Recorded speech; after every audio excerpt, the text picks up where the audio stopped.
आज test match का पहला दिन था और आप जानते हैं कि सब कॉन्टिनेंट में जब भी एक कोई मैच होगा टॉस बड़ा अहम बन जाता है क्योंकि सब कॉन्टिनेंट में ना जो टीम चौथा खेलती है उसे काफी डिसएडवांटेज होता है और इस मैच में भी शुभमन गिल ने टॉस जीता। सवाल यह है कि 300 रन 5 विकेटें भारत की गिर गई और ऋषभ पंत के रिस्ट पर चोट लगी। हालांकि बैटिंग कोच सितांशु कोटक ने कहा कि वो कल बैटिंग करने आएंगे, लेकिन वो कितने फिट होंगे, किस तरह बैटिंग कर पाएंगे, आप किस चीज के साथ जाना चाहते हैं? क्या आप 300 रनों से खुश हैं या आपको लगता है कि 5 विकेटें यानी कि थोड़े से ज्यादा हो गया और ऋषभ पंत इस टेस्ट मैच में कहां से भारत और श्रीलंका के वो बैलेंस और कंट्रोल के बीच खड़े हैं? आज बात उसी पर होगी। ऋषभ पंत के हाथ पर गेंद लगा, ऋषभ पंत बाहर चले गए, उसके बाद उनको स्कैन्स के लिए लेकर जाया गया, एक्सरे हुआ और बैटिंग कोच सितांशु कोटक ने भले ही ये कहा है कि वो कल बैटिंग करने आएंगे।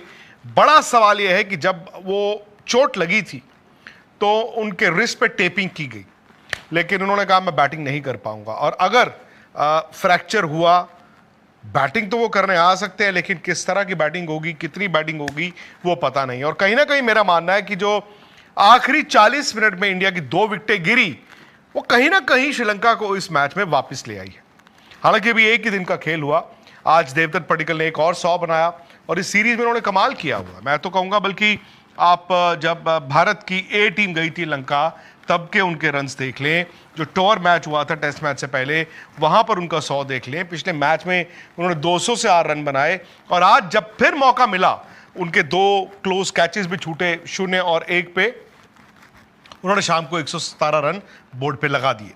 हालांकि वो उस वक्त आउट हुए जब वो सेट थे और ऐसा लग रहा था कि इंडिया आज का दिन पूरी तरह कंट्रोल करके खत्म करेगा, लेकिन हुआ यह कि ना सिर्फ पडिक्कल उस वक्त आउट हुए जहां पर स्कोर था 3 विकेटों के नुकसान पर 281, बल्कि दिन के आखिरी ओवर में रविंद्र जडेजा भी सेट होकर आउट हो गए हैं।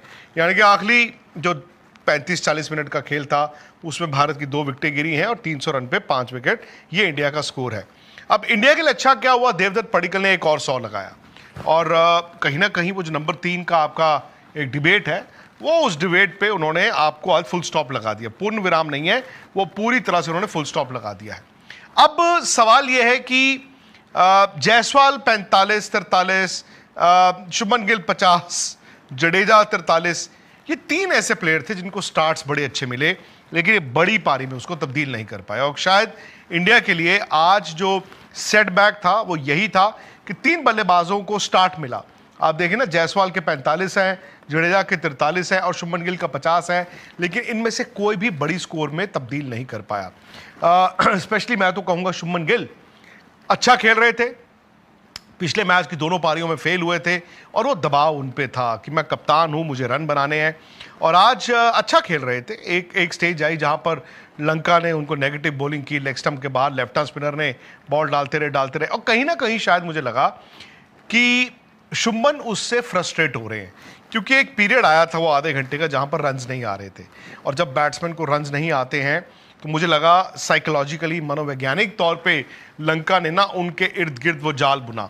उसके बाद उन्होंने फास्ट बॉलर को बॉल पकड़ाया और हुआ ये कि ऑफ स्टंप के बाहर एक गेंद था, स्लैश करने गए और वो कॉट बिहाइंड हो गए। आमतौर पे अगर आप शुभमन को देखें इन कंडीशंस में 50 का मतलब है 100, लेकिन जिस वक्त वो आउट हुए उस वक्त आप भी इस बात को देख रहे थे और वो खुद भी समझ रहे थे कि यार कहीं ऐसा तो नहीं कि मेरा ये विकेट जो है वो पूरी की पूरी तरह से मैच खोल दे। हालांकि पंत आए, पंत को चोट लगा, लेकिन उसके बाद जडेजा और देवदत्त पडिक्कल ने भी तकरीबन 100 रन की पार्टनरशिप की और उससे ये हुआ कि चलो इंडिया सेफ जोन से निकल के उस जगह पहुंच गया था जहां पे पूरी तरह से ये दिन का खेल उनके नाम हो सकता था। अगेन बात वही कि लास्ट 40 मिनट में ना सिर्फ देवदत्त पडिक्कल आउट हो गए बल्कि जडेजा भी आउट हो गए। अब ये टिपिकल एसएससी का विकेट है कि नहीं, ये कल पता चलेगा। ये जो मैदान है एसएससी कोलंबो में, किसी जमाने में इसे कहते थे दुनिया का सबसे पाटा विकेट। आप देखें बल्लेबाजी के बड़े से रिकॉर्ड्स इस मैदान पर बने हैं, लेकिन आज जो पहले दिन का खेल था, क्योंकि ग्रास मुझे ऐसा लगा गांठ वाला ग्रास था, तो बॉल ना सीम कर रहा था। अगर आप देखें बॉल सीम कर रहा था। नया बॉल जब केएल राहुल और जायसवाल बैटिंग करने आए, इनफैक्ट देवदत्त पडिक्कल भी जब नंबर 3 आए तो इतना आसान नहीं था, स्पेशली पहला सेशन बॉल सीम कर रहा था। जो जडेजा का बॉल है, भले ही वो सेकंड न्यू बॉल था, दिन का आखिरी ओवर था, वो भी उन्होंने छोड़ा और वो गेंद वहां से अंदर आया, तो इसका मतलब है कि कल शायद विकेट आपको थोड़ी और बेहतर दिखे। भाई आज भी 85 ओवर में इंडिया ने 300 रन तो बनाए हैं, in spite of the fact कि आधा पौना घंटा श्रीलंकन स्पिनर्स ने नेगेटिव गेंदबाजी की, रन नहीं इतने आए, बावजूद इसके इंडिया ने 300 रन बनाए हैं। बट मेरा ये मानना है कि कल विकेट बैटिंग के लिए थोड़ी और बेहतर होगी, हो सकता है तीसरे दिन थोड़ी और बेहतर हो। तो अब बड़ा सवाल ये आ जाता है कि क्या इंडिया खुश हो कि हमने जी 300 रन बना लिए हैं, या इंडिया परेशान हो कि 300 रन तो बन गए हैं लेकिन शायद हमने 2 विकेटें ज्यादा दे दी हैं। ऋषभ पंत का पता नहीं कि उनके रिस्ट में फ्रैक्चर है कि नहीं है, वो बैटिंग करने आएंगे कि नहीं आएंगे। भाई वो इंसान बैटिंग तो करने आ जाएगा, ये तो हर कोई जानता है कि ऋषभ पंत बैटिंग करने आ जाएंगे, मगर बात वो आती है ना कि उनका हाथ जो है वो बल्ले को कितनी मजबूती से पकड़ सकता है। आप को जब हाथ में या उंगली में या थंब में चोट लगती है तो यार बैट तो आपने उसी हाथ से पकड़ना है। मैं मतलब आई नो भाई कोई भी इंजरी हो प्लेयर को, बैटिंग करनी आसान नहीं होती, लेकिन इससे पहले पंत को हमने देखा ना यार, उनके टो में वो गेंद लग गई थी, फ्रैक्चर था, उसके बावजूद वो लास्ट ईयर इंग्लैंड में बैटिंग करने आए थे। बट होता क्या, आपको बैटिंग पैर तो ठीक है बट ज्यादा बैटिंग आपको हाथ से करनी है, और अगर आप बल्ले को ठीक तरह से नहीं पकड़ पाओगे, मूवमेंट नहीं है, तो यार इतना आसान तो नहीं होगा। But he is very important tomorrow.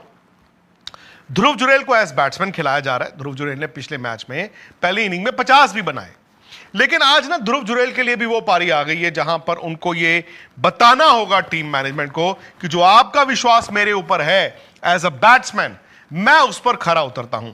अभी वो आए हैं, बैटिंग कर रहे हैं। अब चक्कर ये है कि उनके साथ लोअर ऑर्डर आ गया है। सारांश जैन अपना पहला मैच खेल रहे हैं, वो आखिर में उन्होंने 5 गेंदें खेली हैं। अब वो टेस्ट मैच में किस तरह से कल आके अडेप्ट करते हैं, बॉल नया है। मानव सुधार उसके बाद बैटिंग करने आएंगे, और मैं ये ऋषभ पंत को अभी गिन नहीं रहा हूं, उसके बाद मोहम्मद सिराज और प्रसिद्ध कृष्णा है। सो अगर ऋषभ पंत से एक बड़ी कंट्रीब्यूशन नहीं आती है तो जो 450 हमें दिख रहा था वो 350 पे भी रुक सकता है। और जैसे मैंने कहा, टॉस जीत के इन कंडीशंस में 450-500 तो चाहिए होते। आपको फॉलो ऑन का थ्रेट रखना है सामने वाली टीम पे, ना कि उसको यह बताना है कि भाई आप टॉस तो हार गए थे और हमने भी 350 ही बनाए हैं, 360 ही बनाए हैं, so Sri Lanka can come back. Pant का जरूरी होगा, और जैसे मैंने कहा ध्रुव जुरेल। अब मुझे यह नहीं समझ आता कि भारत की टीम ध्रुव जुरेल को एज स्पेशलिस्ट बैट्समैन खिलाती है। ठीक है, सरफराज भी बाहर बैठे हैं, तो जब ध्रुव जुरेल को एज बैट्समैन खिलाया जा रहा है तो यार ये कैसे है कि उनके ऊपर जडेजा बैटिंग करते हैं, ये मुझे नहीं समझ आया। बिकॉज एनी स्पेशलिस्ट बैट्समैन जब वो बैट्समैन के तौर पर खेल रहे हैं और पहला टेस्ट नहीं खेल रहे हैं, लगातार खेल रहे हैं, सो उनको जाना चाहिए ना नंबर 6 पे। तो ये मुझे थोड़ी हैरानी हुई। बट ध्रुव जुरेल आपके हाथ में इस टेस्ट मैच की चाबी हो सकती है। आप के लिए, भारत के लिए बड़ा जरूरी होगा कि ध्रुव जो अब टेल है ना उसको किस तरह से खिलाते हैं। क्या इंडिया यहां से 125 रन और कर सकता है? 125 run, 425, 450 will be a very good score. Anything less than 360, 370 हम ये कहेंगे कि मौका गवा दिया। लेकिन फैक्ट ये है कि पहला दिन इंडिया ने अच्छा खेला, इंडिया ने कंट्रोल किया, बट जाते जाते श्रीलंका इस मैच में वापस आ गया है। और कभी कभी क्या होता है, हम इंडिया और श्रीलंका में तो श्रीलंका को इतना नहीं समझते, बट वो अपने घर पे खेल रहे हैं। और 15 मिनट की एक विंडो अगर किसी टीम को मिले, वो बड़ी डिसाइसिव हो जाती है इधर से उधर, क्योंकि आप जानते हैं कि बात इस सीरीज की भी है, बात इस टेस्ट मैच की भी है, और बात वर्ल्ड टेस्ट चैंपियनशिप फाइनल के सपने की भी है। आज क्या हुआ, मैके में आज ऑस्ट्रेलिया ने बांग्लादेश को हरा दिया, और बांग्लादेश की जो परसेंटेज थी वो नीचे आ गई है। इंडिया अगर ये मैच जीत गया तो वो बांग्लादेश से ऊपर चला जाएगा, बट अगर वो मैच जीत गया, तो आई नो मैं अभी जीत को लेकर कोई सवाल नहीं खड़ा कर रहा हूं, बट द फैक्ट इज कि इंडिया इस मैच को जीतने के लिए सबसे पहले कल 125 रन और करने होंगे। इसीलिए मैं मानता हूं कि ध्रुव जुरेल, उनके साथ जो टेल है, लोअर ऑर्डर बैट्समैन है, सारांश हुए या मानव सुधार हुए, इन दोनों से बड़ी उम्मीद है। आई डोंट नो प्रसिद्ध कृष्णा और मोहम्मद सिराज जो है वो अपनी विकेट पर कब कीमत लगाएंगे, कितनी कीमत लगाएंगे, क्या होगा क्या नहीं होगा। और सबसे बड़ा जो फैक्टर है वो है ऋषभ पंत। कहीं फ्रैक्चर तो नहीं, अगर फ्रैक्चर है इस जगह पर तो बैटिंग करना आसान नहीं होगा। तो इंडिया वुड बी प्रेइंग कि फ्रैक्चर ना हो। अब तक वो पता चल गया होगा, सिद्धांशु कोटक इंडिया के बैटिंग कोच ने कहा है कि वो कल बैटिंग करने आएंगे, लेकिन उन्होंने ये नहीं कहा है कि फ्रैक्चर है या फ्रैक्चर नहीं है। बाकी मैं चाहूंगा कि आप लोग भी इंडिया की स्कोर को प्रिडिक्ट करें। आप लोग देवदत्त पडिक्कल को यार मुबारकबाद तो दीजिए, उस लड़के ने कमाल किया है। कमाल मतलब धोती फाड़ के रुमाल किया है। आप प्लीज कमेंट सेक्शन में जरूर बताएं कि इंडिया कितने रनों तक जाएगा, कितने रन आपको लगते हैं इन कंडीशंस में जीतने के लिए जरूरी हैं। बाकी अगर आप इस वीडियो को लाइक करें, शेयर करें और स्पोर्ट्स तक को सब्सक्राइब करें